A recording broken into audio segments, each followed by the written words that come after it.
Welcome dear doctors in Anatomy Student Zone with Dr. Seda Sara. So today I am going to cover the development of palate. So before I complete this, you should know about the craniofacial abnormalities, what the craniofacial anomalies are. Craniofacial, as the name indicates, these are anomalies of the cranium and face. So these deformities affects the child head and the facial bones. So common craniofacial anomalies include the cleft lip and a palate. So I'm going to cover a cleft palate today. In the development of palate, you should know about the frontonasal prominence, maxillary and mandible prominence. So what these prominence are? Frontonasal is a prominence or a bulge that is unpaired. Maxillary and mandibular prominence are paired one prominence. So frontonasal prominence, we can see it's a ventral or anterior to forebrain. Maxillary prominence, which are paired one, they develop from a cranial part of first pharyngeal arch. While the paired mandibular prominence, it is going to develop from the caudal or a lower part of a first pharyngeal arch. It means first pharyngeal arch is going to contribute in a formation of a maxillary and a mandibular prominence. Now, after giving you a general overview, I will cover the development of a palate.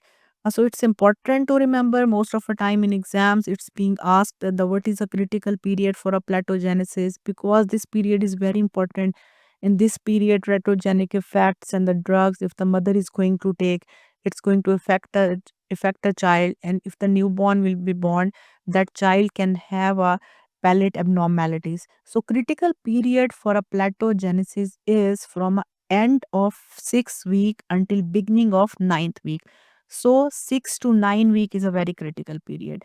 So platogenesis begins in a 6th week, but it's not completely completed till 12th week. I have told you about a critical period. It was till ninth week, but after ninth week there is a somehow safe period, but platogenesis or a palate development continues after ninth week and it's completed at the end of 12th week.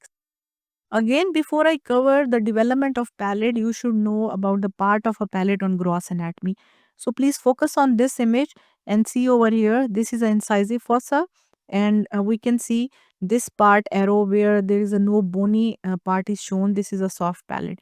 So we are having hard palate on gross and a soft palate on a gross anatomy. And the hard palate is a further divided into a primary palate and secondary palate.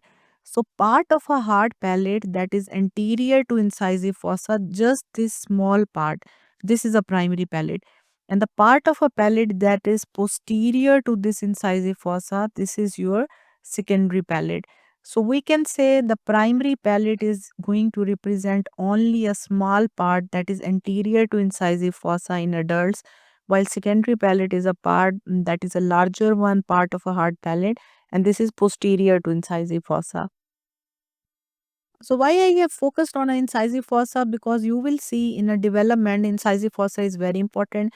And just the part that will be anterior to incisive fossa, that will be primary palate, and the part that we will see posterior to it, it will be secondary palate. Abnormalities are related to this, and all these things are very important because we are going to classify it according to anterior to incisive fossa abnormalities or posterior to it.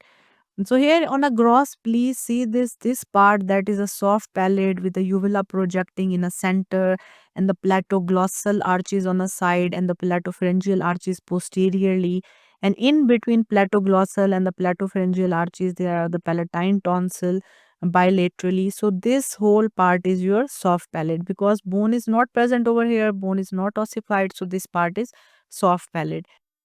As initially I told you about the prominences, and just we were having one frontonasal prominence, two maxillary, and the two mandibular. So I'm going to start a story of a palate development from here.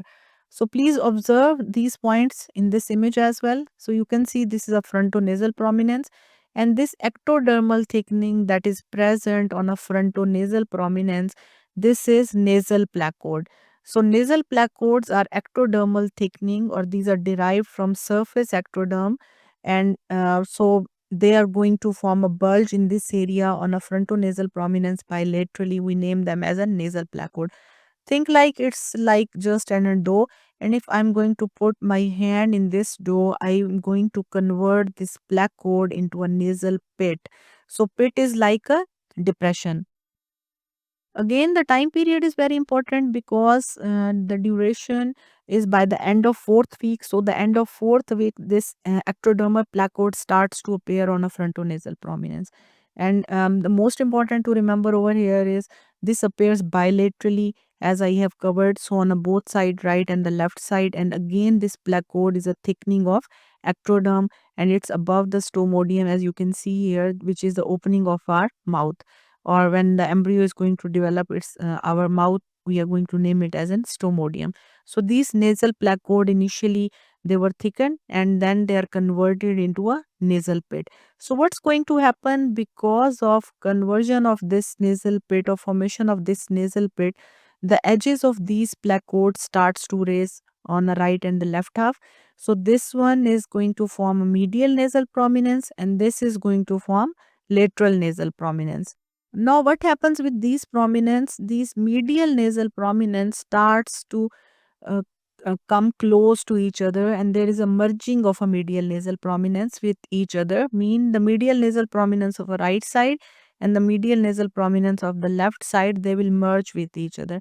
And remember, please, it's very important to remember in the development of palate that whenever the medial nasal prominence they are going to merge, they are going to form a intermaxillary segment.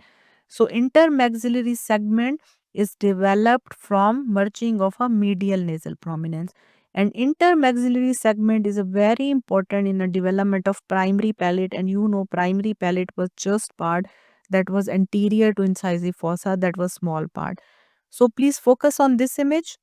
You can see here, this is the intermaxillary segment shown over here. And if I ask you a question from where this intermaxillary segment is coming, you can answer this by merging of a medial nasal prominence.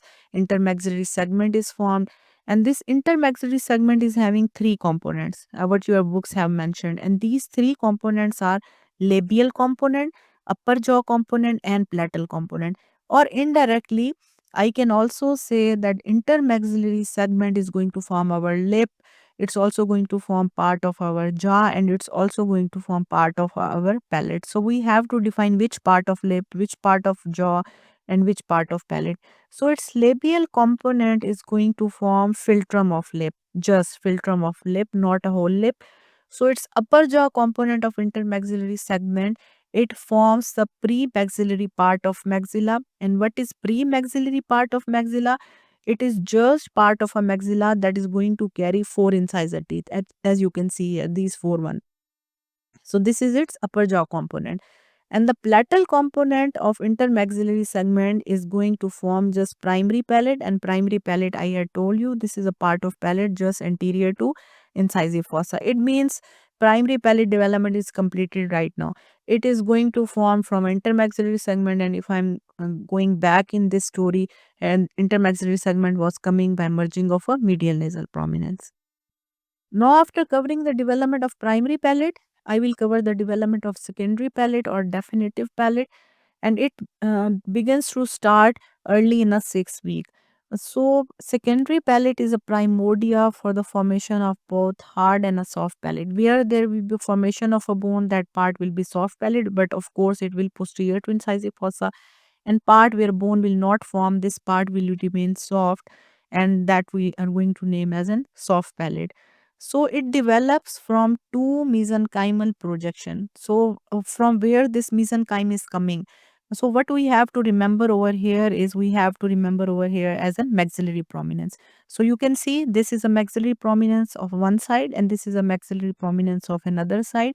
So from these maxillary prominence, these pink structure which are mesenchyme, it starts to project from these internal aspect of these maxillary process. As you can see here, one projection is coming from one internal aspect of this maxillary prominence, another is coming from another internal aspect of this maxillary prominence. And you know, the books have named them as a lateral palatine process. So again, if the examiner is going to ask you from where your secondary palate is coming, and specifically its hard part, it's coming from a lateral palatine process, and the lateral palatine process are coming from internal aspect of these maxillary prominence. Besides these, we can't forget the nasal septum, because if the nasal septum is not going to move downward, and the formation of a palate that will be incomplete.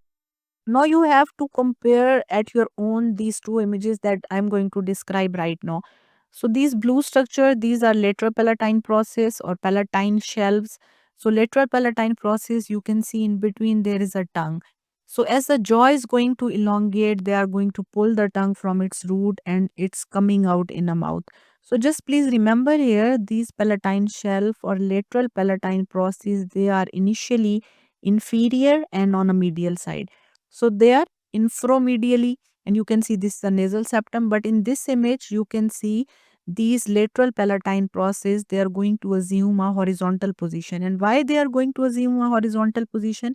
As I told you, jaw was going to elongate, and when the jaw is going to elongate, it's going to pull the tongue away from its root, and it's going to bring this tongue lower into mouth. And when the tongue is in a oral cavity in a lower part, we can see here these lateral palatine process or palatine shelf, they are going to assume this position from inframedial to horizontal right now. So again, they will come close to each other, they will fuse, and from upper part, the nasal septum is coming over here, and it will complete. And all this is going to occur in a 7th to 8th week. So you can also see this in these embryonic sections as well. So you can see this part labeled as T, this is a tongue also mentioned over here, and these part that is mentioned as a P, these are palatine shelves, or these are lateral palatine process. This one is nasal septum. So palatine process, they were initially infromedially, and after that they are going to assume a horizontal position, they are going to fuse with each other, they are also going to fuse with the nasal septum, and at this position the development of palate, secondary palate, is completed. Because I had told you, if the nasal septum is not going downward, this will remain incomplete. So in this way, secondary palate is formed from these palatine shelves. So bones gradually develop in a primary palate. It also extends into palatine process and hard palate is formed. And if the part that remains unossified and bone is not going to develop in that part, that we name as secondary palate. So you can also observe this in this image. These pink one, I'm pretty sure you can label them. So these are lateral palatine process or palatine shelf.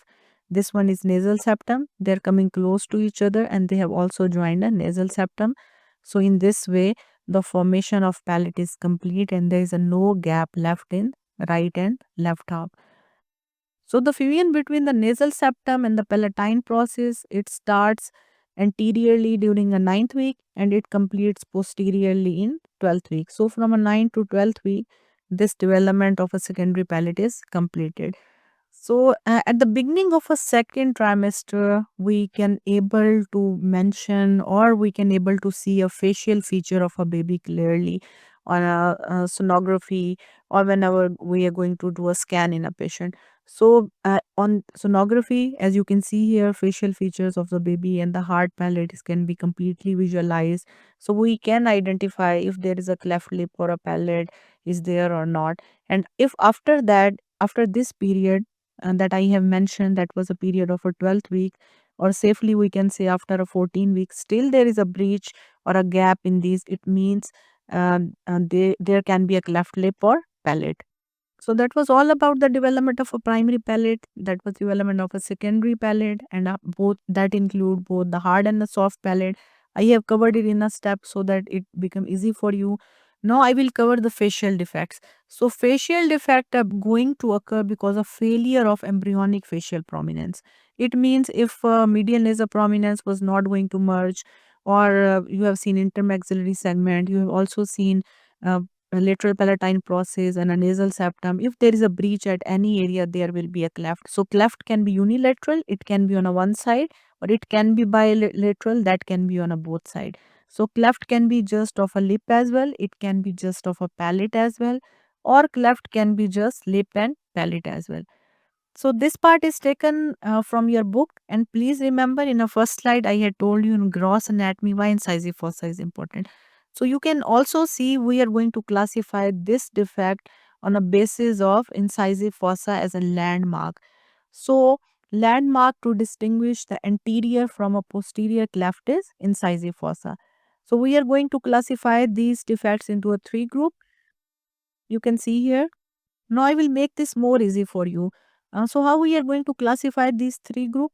There can be a cleft of anterior palate that are of course anterior to incisive fossa. There can be cleft of posterior palate that are of course posterior to incisive fossa.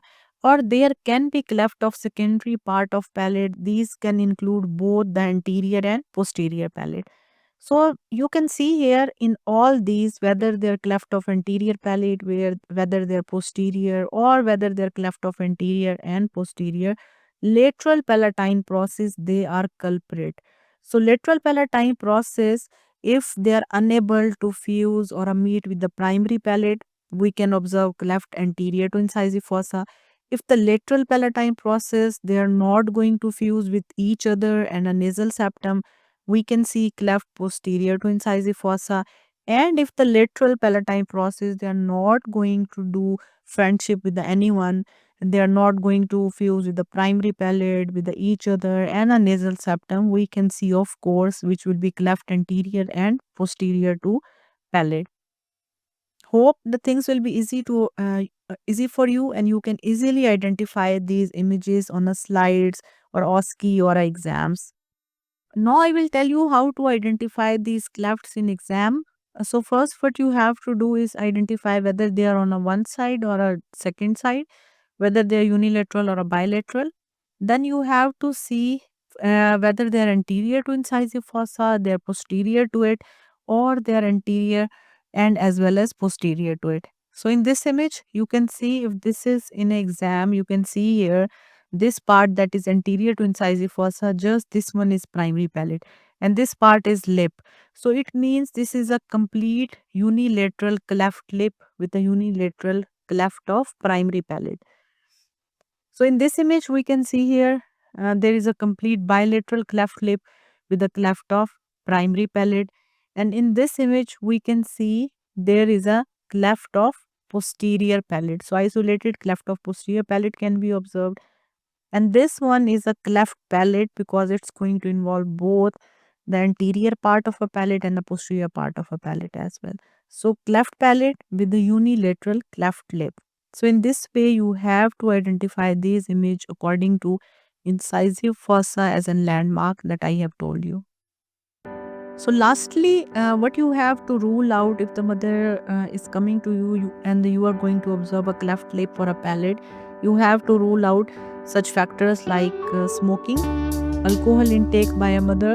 You have to rule out history of a medication because certain medication during a pregnancy like anti-epileptic medication specifically, they increases the risk of cleft lip and palate. Similarly, if the mother is diabetic, it's also as an increased risk for a cleft lip and palate. There can be another factors like folic acid deficiency or certain vitamin deficiencies. So you have to rule out all these things. So dear friends, that was all about development of palate, how it was going to develop from a primary and a secondary palate and all this. Hope it's going to clear all your exam questions. Thanks for being here. Thanks for watching out this channel. And please don't forget to like button, hit on a bell icon and subscribe this channel so that I can do a maximum effort for you. Thank you so much.